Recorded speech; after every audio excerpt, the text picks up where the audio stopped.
인터뷰 때 물어보면 좋은 질문들은 그럼 돈 얘기 먼저 해볼까요? 첫째는 연봉. 그냥 하지 마세요. 돈을 주지 않으면. 그런 질문을 준비하는 게 좋아요. 안식년을 쓸 해가 되면은 그게 6개월이든 1년이든 캠퍼스 인터뷰 준비를 하고 있는데 가는 학교가 패컬티 유니언이 강한 것 같아요. 이런 경우에 학교의 특징이나 교수로서 일할 때 어떻게 다른지 인터뷰 때 물어보면 좋은 질문들이 있을까요?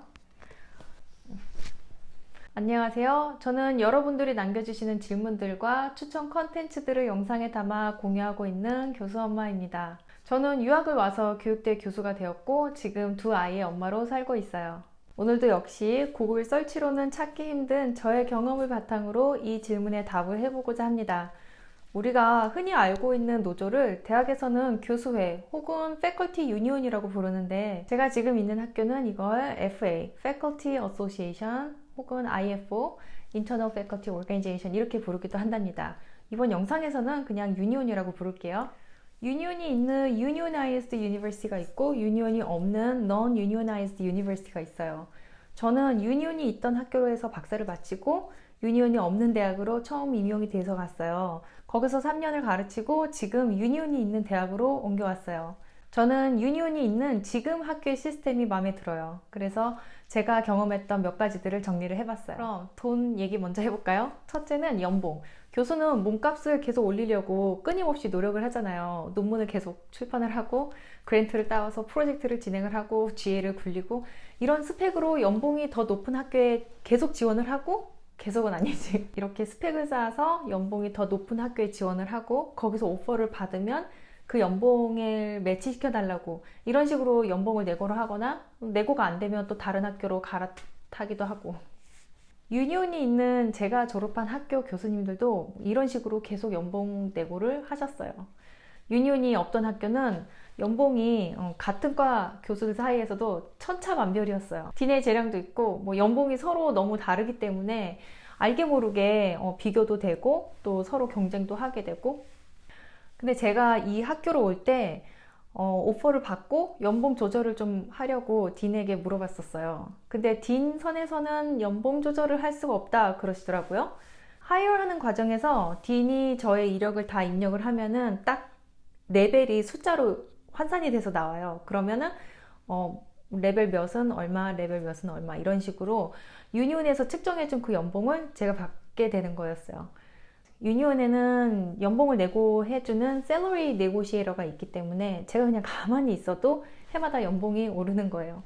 전에 있던 학교는 제가 임용이 되기 전에 연봉이 몇 년간 동결된 적이 있었대요. 스펙이 화려한 교수라면 이게 좀 답답할 수도 있어요. 훨씬 더 내 몸값을 올릴 수가 있는데 정해진 연봉을 받아야 되니까 리서치 대학에서는 리서치 노드가 있으니까 리서치를 계속 하죠. 근데 티칭 대학에서는 티칭을 잘해야 하는 거니까 테뉴어도 받고 나이도 좀 있는 교수님들을 보면은 가만히 있어도 연봉이 오르니까 딱히 기를 쓰고 열심히 할 필요성을 좀 못 느끼는 것 같아요. 그래서 좀 나태해지는 경우도 있고 일을 안 하시는 분은 진짜 안 해요. 두 번째는 노동에 대한 타당한 보상, 추가적인 노동에 대한 보상을 받을 권리. 교수는 통상 9개월 계약으로 일을 해요. 1년 12개월 중에서 봄학기가 있고 가을학기가 있죠. 근데 이 9개월 외에 여름방학 기간에는 일을 해야 할 의무는 없어요. 물론 이 기간에 그냥 다 내려놓고 노는 교수는 없을 것 같아요. 프로젝트가 있던 논문을 쓰던 계절학기를 뛸 수도 있고 수업이나 다음 해 갈 학회를 준비를 한다든지 학생 논문 지도를 하든지 뭔가 일을 계속 하긴 해요. 단지 이 방학 중에는 추가적인 일을 학교 측에서 나에게 더 하라고 이렇게 시킬 수는 없는 거죠. 돈을 주지 않으면. 그거에 대한 어떤 합당한 페이가 없으면은 할 이유도 없죠. 유니온이 있는 학교에서는 그렇게 나한테 부당하게 추가적인 일을 줄 수도 없고 그랬을 경우에는 당당하게 노라고 얘기할 수도 있죠. 그런 권리가 있어서 참 좋은 것 같아요. 유니온이 없는 학교에 있었대요. 여름방학에 제가 한국에 도착을 했는데 체어에게서 이메일이 왔어요. 케이프 리포트라고 일종의 인증제인데 케이프 리포트 2가 2주밖에 안 남았는데 그 리포트 작성을 해달라는 거예요. 여름방학 기간에. 제가 해야 될 부분은 다 했고 체역에 넘긴 지도 오래됐고 졸업식 끝나고 한국까지 갔는데 방학이 시작이 됐는데 이런 이메일을 보낸 거예요. 이런 식으로 일을 추가적으로 시키거나 부탁하면 안 되거든요. 지금 있는 학교는 이런 선이 분명해서 좋은 것 같아요. 만약 학기가 끝나고 이렇게 추가로 일을 해야 되는 경우는 첫째, 상사가, 그러니까 나의 보스는 딘이죠. 딘이 나한테 일을 하도록 강요할 수가 없어요. 둘째는 부득이하게 일을 해야 될 경우, 그런 상황이 오면은 보상을 받아야 돼요. 저희 학교는 EDD라고, 그러니까 External Duty Day라고 하루 일당이 이렇게 정해져 있어요. 이것도 유니온에서, 그래서 부득이하게 일을 더 해야 한다면 그 하루 일당을 당당하게 받을 수 있는 거예요. 그래서 방학이 시작이 되면 자동 답례를 설정해 놓는 교수들도 있어요. 나는 8월 며칠까지 듀리 기간이 아니기 때문에 급한 일은 학과 사무실로 연락을 해라. 뭐 이런 메시지요. 저도 이번 여름 방학 때는 이거를 설정해 놓을까 싶어요. 유니온이 없던 학교에서는 테뉴어를 받지 않고 계속 조교수로 10년 이상 일하는 교수들이 몇 분이 있었어요. 특히 교육대는 석사 학위만으로도 가르칠 수 있는 과목들이 있고, 특히 실습 나가는 학생들 슈퍼바이저를 이분들이 주로 담당해 주셨거든요. 테뉴어 트랙이 아니고 매해 계약서에 사인을 해가면서 장기간 그 포지션을 유지하는 교수님들이 꽤 있었어요. 근데 지금 학교는 이런 케이스가 있을 수가 없어요. 테뉴어 트랙이 아닌 교수는 풀타임으로 같은 포지션에 3년까지밖에는 못 있어요. 그 이상 똑같은 자리에 교수가 필요하다면 테뉴어 트랙 포지션을 오픈해야 한다는 거예요. 테뉴어 패커티로 뽑지 않으면서 그 포지션을 계속 굴릴 수는 없다는 거예요. 안식년을 쓰기 위해서 안식년 동안 내가 뭐를 하겠다 이렇게 프로포설을 내잖아요. 대부분 당연히 통과하긴 하나 이게 혹시라도 리젝될 수도 있거든요. 저희 학교는 유니온에서 안식년 프로포설을 내면은 무조건 억셉트하는 걸로 내고가 되었어요. 그래서 안식년을 쓸 해가 되면은 그게 6개월이든 1년이든 내가 원하면, 교수가 원하면 안식년을 가질 수 있다는 게 개런티 된 거죠. 제가 라이브에서도 나눈 적은 있는데, 전에 있던 학교에서 딘이 굉장히 무리하게 faculty expectations를 변경한 적이 있었어요. 티칭 로드가 늘어난다든지 가르치는 과목을 갑자기 변경한다든지 뭐 이런 일은 되게 부당한 거죠. 패커티랑 상의도 안 하고 아무 절차도 없이 이렇게 밀어붙이는 일은 있으면 안 되는 거죠. 제가 이 학교에 처음 왔을 때 늦은 오후 수업이 하나 있었어요.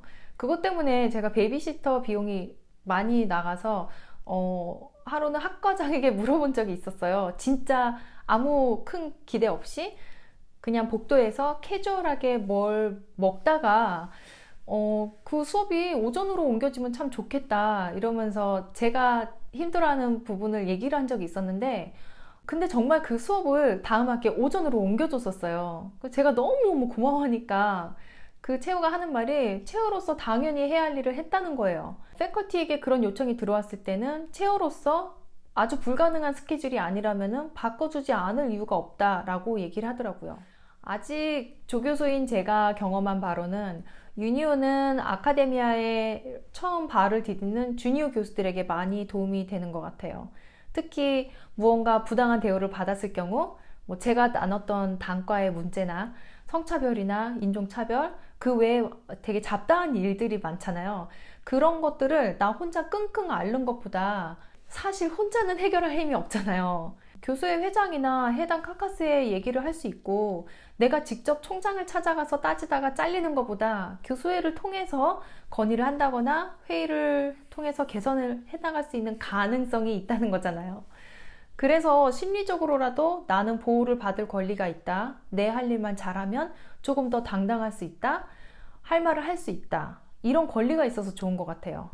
제가 얼마 전에 테뉴어 심사 준비를 했잖아요. 이때도 제가 잘 몰랐던 학칙이나 아니면 내가 몰라서 혹시라도 부당한 대우를 받는 게 없는지 뭐 이런 거를 그 유니온 일을 같이 하는 분들에게 물어봐서 답을 많이 얻었거든요.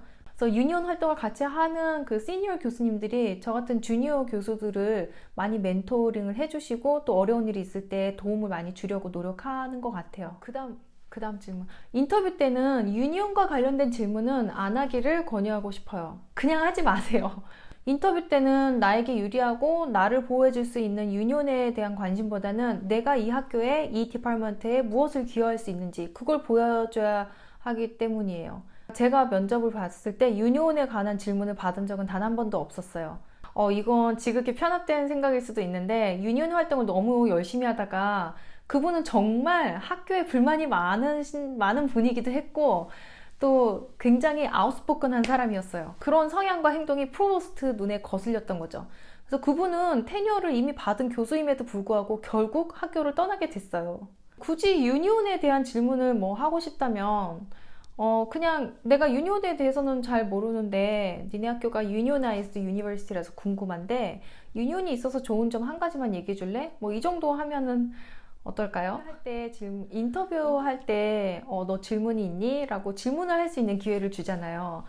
이때 진짜 질문을 하는 것보다는 내가 던진 질문을 통해서 서치 커미티가 학교 자랑을 많이 하게 해주는 게 좋아요. 그 프로그램이든 디파트먼트든 유니버시티든 진짜 궁금해서 하는 질문이라면 그 질문이 내가 이 포지션에 정말 진심으로 관심과 애착이 있음을 보여주는 게 좋아요.